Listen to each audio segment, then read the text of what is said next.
Hi everyone, this is Colleen. I just wanted to do a tutorial really quickly on the new tool that I bought from Joann's last week that was on sale. This is from Epiphany Crafts, and this is the size round 14. So I hope you can see everything on there. When I buy tools like this is a punch to make your own brads and circle charms and things like that. That's 14 millimeters. When I buy a tool like this, I want to make sure that I can use it for a long time, because a lot of my tools I've had 10 to 15 years. So say this company stops making these items in the future, I want to make sure I can continue to do so. So this is going to be some tips on how to make your own embellishments by using this tool, or also using some of the things that they currently make. So what I like to do is replicate things. They do create these epoxy stickers to go on top of these elements. They make wonderful brads, and I'll show you how to do that. But if they don't have the dome stickers, or if you can't find them near you, you can use glossy accents on top. So I'm going to try to show you a variety of different ways today on how to use this tool, and hopefully I have enough time. So the first thing is, these are the vintage, they came in this little box here. They're called Vintage Settings by Epiphany Crafts. Now, I don't care for the colors too much, but I do like the designs on these settings. So what I'm going to do is I'm going to replicate these and make my own silicone molds so that I can replicate these designs out of polymer clay or out of ultra thick embossing powders. And I'll show how to do that in a minute. Now, a couple of others that I'm using is also this metal charm here, which is beautiful. It is absolutely stunning.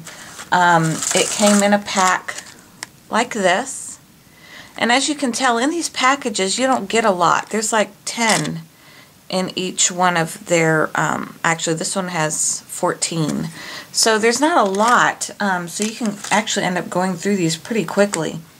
And then the last is a brad, which is the main reason why I bought this set. I really like this size brad because it's good on Project Life. It'll stand out. It's not too minimal and too small, but also it's a good size for a center on flowers. First of all, I thought I would briefly show you how the actual tool itself works with the actual embellishments by Epiphany Crafts. The basic concept of it is that it's in essence like a little hole punch just for brads. So the first thing you do is open the lid and say I want to make a brad out of some scrap paper. I thought these would be really cute for a brad with the this and that collection. So you can just take this small scrap and center it exactly where you want your punch out to be. Then use the epoxy dots from Epiphany Crafts. Again, it's the same size. It's the 14 millimeter, what they call 14 round. Holding your paper in place, you can drop your little epoxy sticker right in place. And then I kind of move it around a little bit just to kind of make sure my paper is exactly where I want it. Then you close the lid and press down just like you would on a punch.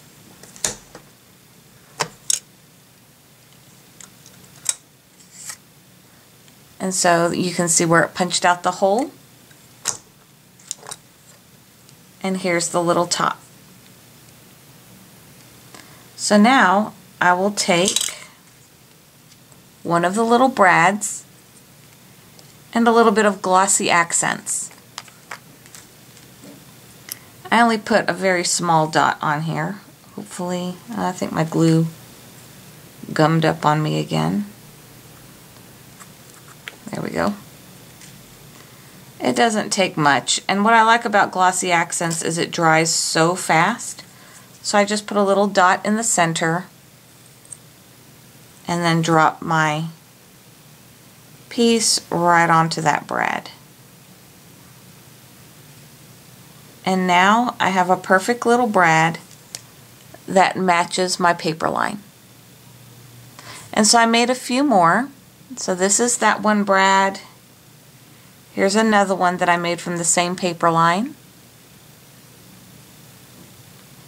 And then here's one using one of the charms. So you can see they're really cute. They have that nice rounded epoxy top, and they're just really adorable. So you can use what they have and make your own custom brads or custom charms to go on Project Life or your scrapbooks or cards, and they look really beautiful. But my thing is, if this punch lasts me a long time, will I still be able to make these if the manufacturer decides to discontinue making these embellishments? Or what if I can't find them? So the next step is I make my own silicone molds so that I can make my own versions of brads and other things in order to set future ones from this punch. So the first thing I'm going to do is make my silicone molds. I use this product here called Amazing Mold Putty.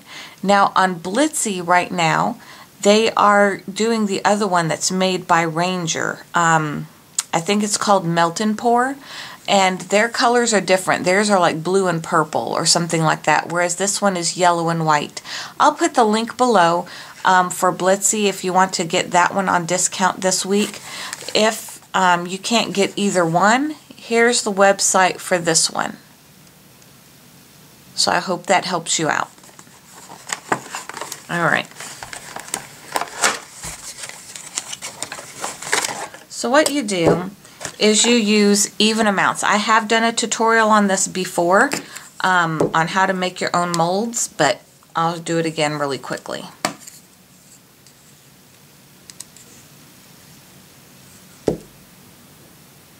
So the first thing I do is I get out half the amount that I think I'm going to need for my embellishment. So I'll kind of play with it around a little bit, and I can see that this size is going to work pretty well, and it'll make a good indentation. But since it's just the yellow, it's really flexible, and I'm going to be able to reset it. So now that I know this is enough for this particular charm, I know I'm going to make this just a little bit smaller, since I'm going to add an equal portion of white to the yellow.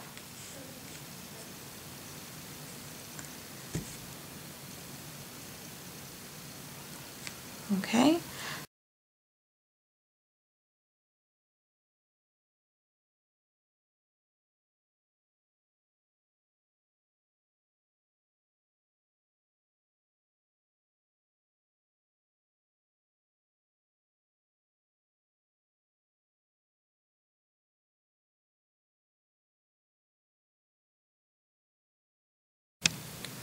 Okay, so now my molds have been sitting for about 15 minutes. So again, these are silicone molds, and now all I'm going to do is pop out those embellishments of the vintage trinkets. So I just carefully pop it out, just in case it's still a little bit wet. I think they're good. So you can see the imprint is perfectly designed inside of this silicone mold. So now I can use the silicone mold with polymer clay, or I can pour ultra thick embossing enamel into it. Okay, so now that the silicone molds are done, I can do two different ways. One is I can make them with the oven baked clay. I really like the metallics. Or I can use the ultra thick embossing enamels by Melt Art. These are on special right now on Blitsy. So if you like the way these turn out, if they're still available, you can get them on Blitsy.com. They are absolutely wonderful. So I will show you how I do some of these here shortly. First, I'll start with the polymer clay.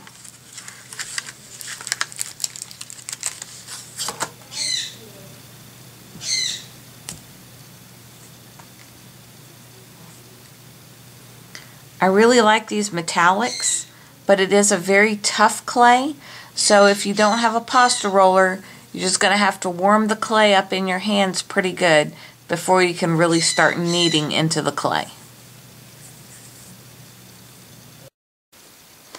Okay, so after you have your clay real soft, you'll just push it gently into your mold and just let it conform. Now I try to make my clay as close to the size of my mold as I can so that I don't end up with a lot of extra bulk or thickness to the embellishment, especially if it's going on a scrapbook page. If it's on a card, it's not as mission critical, but in a scrapbook page and things like that, every little bulk adds up. So you want to make it as flat and as thin as possible. So after you get them pressed into your molds, I did 4 of them, you'll follow the instruction that's on your oven baked clay. This particular one is heat the oven at 275 and bake for 30 minutes per 1/4 inch. So for me, what I do is I put it in my melting pot by Ranger. I just set my setting on there, and I let these cook in my melting pot at the same temperature as the instructions say.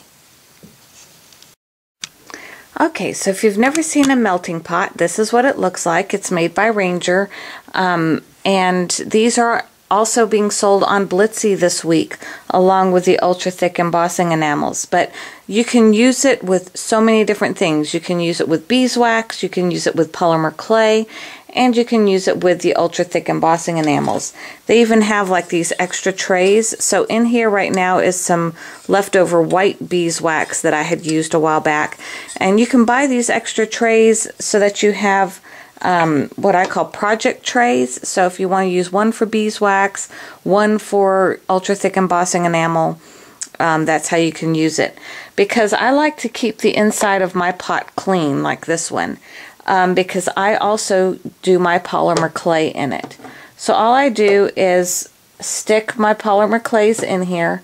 There's a thermostat up here, and so I put the heat to where it needs to be according to my baking instructions, and then I just set it for about 20 or 30 minutes. I'll come back and check it from time to time just to make sure it's not burning, and this does as good of a job as if I had thrown it in my big oven, yet I don't have to heat up the whole oven to just do a few pieces of clay. So that's another reason why I like using my melting pot. Okay, so now it's been about 30 minutes, so I'll take the lid off, and you can see the clay is very clearly a different color than what it was before. And I kind of touch it and see how it is. I think it's done. So I'm going to go ahead and lift them out of here. Now, while those are cooling, I'm going to put my project tray back in, and I'm going to go ahead and melt out this extra beeswax and start using some ultra thick embossing enamel, and I'll show you how to use that. Okay, so that little bit of wax that I had left in the tray, all I have to do is wipe it out very easily. Wax will absorb very easily into a paper towel. Okay, now for the UTEE, you have to use the highest setting on there. There's various settings, so you'll want to pay attention to the materials you're using. The beeswax is on a much lower setting than anything else that you'll do in the melting pot, whereas the UTEE takes the highest setting, and it's actually marked on there, and it says UTEE. And my favorite is actually the black. So I'm going to make a few out of the black today. Again, all of these ultra thick embossing powders can be found on Blitsy this week, as well as the melting pot and its accessories. Recover it and let it melt for a few minutes. Alright, so while those are melting, I thought I would go ahead and pop out some of those ones that we did with the clay that have already dried. So all you see is they just pop right out of here.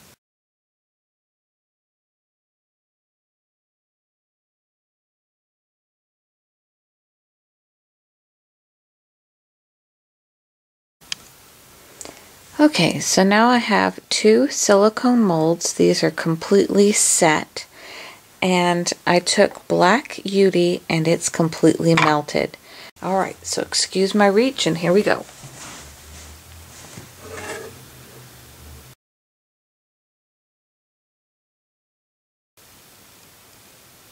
From the center out and lift up. It's okay if you get some strings kind of like hot glue because they will come right off. There we go. I want to make sure those strings are not in my next mold, otherwise that would melt on the front of that design and that would not look good at all. I recommend letting it cool off all the way, but you can see that's what it looks like when it's done. See how hot it is. It's not too hot to the touch.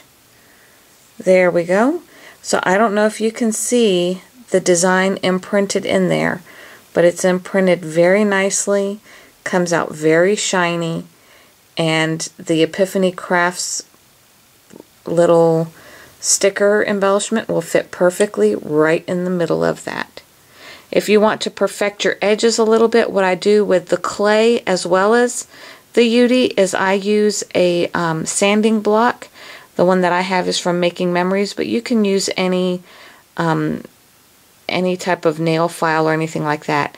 And I just smooth out the edges to make it really even. Okay, so the second run with this came out very well. Again, to even out the edges, all I need to do is take my nail file after it, and you can see the sticker will fit very well right in that center. Okay, so here's the 3 different sets.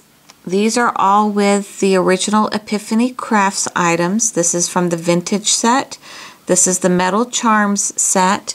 This is from the Brad's set. And then these are just using the punch with the epoxy stickers. Then I did it with polymer clay. And so again, that's all of these are vintage settings. And then this one is with the Brad. And then the last one I did was with the ultra thick embossing enamel. And so you can see it still leaves it pretty shiny, and it adds a different type of dimension. So that's what I made today, and I hope this helped you out. Thanks for watching.